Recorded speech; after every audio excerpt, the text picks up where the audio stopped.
So hello everyone, this is Vivek and welcome back to our channel. और कल का date है 27 फ्राइडे। तो चलिए मार्केट का पूरा डिटेल में एनालिसिस करते हैं और देखते हैं कि कल मार्केट का डायरेक्शन क्या रह सकता है। और लास्ट में आपको ये भी बताऊंगा कि कल कॉल और पुट में से कौन से ऑप्शंस के ऊपर जाने के चांसेस है।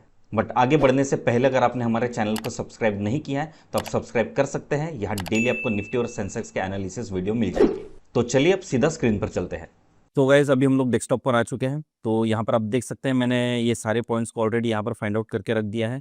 और ये जो सारे पॉइंट्स हैं ये वही पॉइंट्स हैं जो कल हम लोगों ने डिस्कस किए थे, क्योंकि नए पॉइंट्स को फाइंड आउट करने का कोई रीज़न ही नहीं है, क्योंकि कल के एनालिसिस में ही मैंने बता दिया था कि आज मार्केट यहाँ से पूरी तरीके से साइडवेज हो सकती है। और आप देख सकते हैं आज एग्जैक्टली मार्केट ने उसी तरीके से बिहेव किया है। निफ्टी आज पूरी तरीके से 150 पॉइंट के अंदर ही सिमट के रहेगा। अब 100 या 150 पॉइंट्स का तो मूवमेंट होता ही है, क्योंकि इंडेक्सेस की वैल्यू ही लगभग 25,000 के ऊपर है। और अगर मार्केट 0 टू 0.50% के बीच में अगर ट्रेड कर रही है तो ऐसे मार्केट को तो मैं वैसे भी साइडवेज मार्केट में ही कंसीडर करता हूं। तो आज जितने भी पॉइंट्स हैं ऐसा समझ लीजिए आज उन्हीं पॉइंट्स को हम लोग रिवाइज करेंगे, क्योंकि जो नए व्यूवर्स हैं उन लोगों को कल के ट्रेडिंग का प्लान क्लियर हो जाए। और ये वीडियो काफी शॉर्ट वीडियो होने वाला है, क्योंकि डिस्कस करने के लिए बहुत कोई नई चीजें नहीं है आज। तो चलिए पॉइंट नंबर 1 से स्टार्ट करते हैं। Nifty and Sensex stuck in a descending triangle. तो इसके लिए हम लोग निफ्टी के ग्राफ पर आ जाते हैं। तो यहाँ पर आप देख सकते हैं निफ्टी एक ट्रायंगल के अंदर फंसा हुआ है और इस ट्रायंगल को हम लोग कहते हैं डिसेंडिंग ट्रायंगल। तो कल भी मैंने बताया था जब तक निफ्टी इस पैटर्न के अंदर ही ट्रेड कर रहा है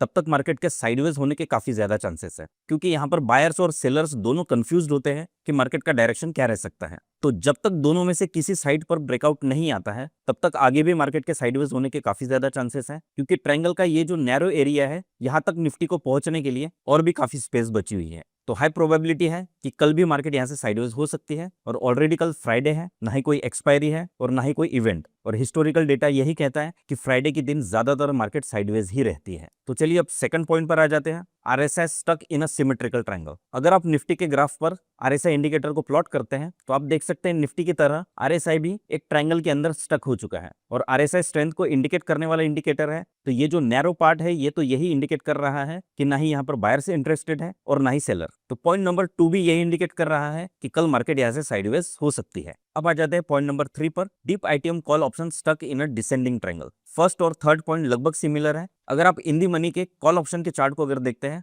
तो इन दी मनी में भी आपको लगभग वही पैटर्न नजर आएगा। कॉल ऑप्शन का प्राइस भी डिसेंडिंग ट्रायंगल के बीच में ही ट्रेड कर रहा है। हालांकि आज यहाँ पर एक ब्रेकडाउन आया था, बट प्राइस वापस से यू टर्न लेके ट्रायंगल के अंदर ही क्लोज हुई है। तो जब तक कॉल ऑप्शन भी ट्रायंगल के अंदर ट्रेड कर रहा है तब तक किसी भी साइड में डायरेक्शनल मूव आने के चांसेस काफी कम है। अब आ जाते हैं फोर्थ और लास्ट पॉइंट पर। Deep ITM put option trade in a consolidation zone. इसके लिए हमें निफ्टी के इन दी मनी के पुट ऑप्शन के चार्ट पर आना होगा। पुट ऑप्शन का चार्ट किसी ट्रायंगल पे तो नहीं पर एक कंसोलिडेशन जोन के अंदर फंस चुका है। और अभी फिलहाल प्राइस जहां पर ट्रेड कर रही है वहां से उसका सपोर्ट और रेजिस्टेंस ये दोनों काफी दूर नजर आ रहे हैं। तो जिस वजह से पुट ऑप्शन में भी बायर्स ज्यादातर तो दूर ही रहेंगे। फिलहाल के लिए तो सारे पॉइंट्स यही इंडिकेट कर रहे हैं कि कल भी मार्केट यहाँ से साइडवेज हो सकती है। अब हम लोग ये देख लेते हैं कि कॉल ऑप्शन के ऊपर जाने के चांसेस कब बनेंगे और पुट ऑप्शन के ऊपर जाने के चांसेस कब बनेंगे। इसके लिए हमें वापस से चार्ट्स पर आना होगा।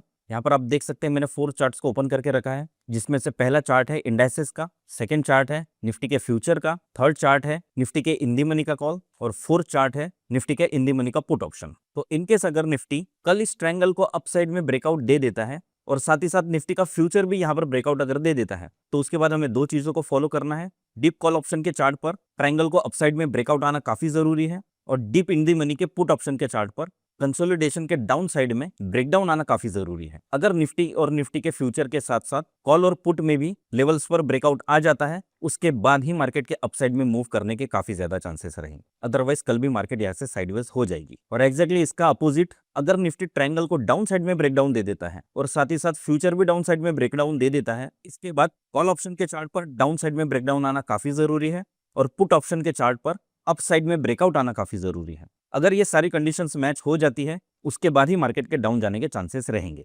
बस डाउन साइड के ट्रेड को एग्जीक्यूट करने के पहले आपको और एक एडिशनल चीज देखनी है।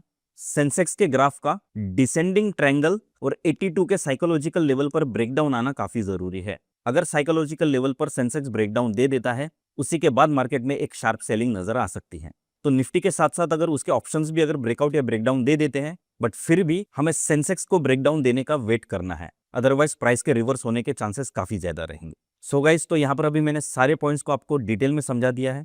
और हाँ, इस वीडियो में मैंने जो भी चीज़ें एक्सप्लेन की है ये सारी चीज़ें एजुकेशनल पर्पस के लिए थी। यहाँ कहीं पर भी बाइंग या सेलिंग का रिकमेंडेशन नहीं है। मैं सिर्फ आप लोगों को ये सिखाना चाहता हूँ कि मार्केट का एनालिसिस किस तरीके से किया जाता है। आई होप आप लोगों को सारे पॉइंट्स क्लियर समझ में आए होंगे, और अगर वीडियो पसंद आया हो तो वीडियो को लाइक करना ना भूलें। तो चलिए कल फिर से एक बार नई वीडियो में मिलते हैं, तब तक के लिए take care and have a nice day.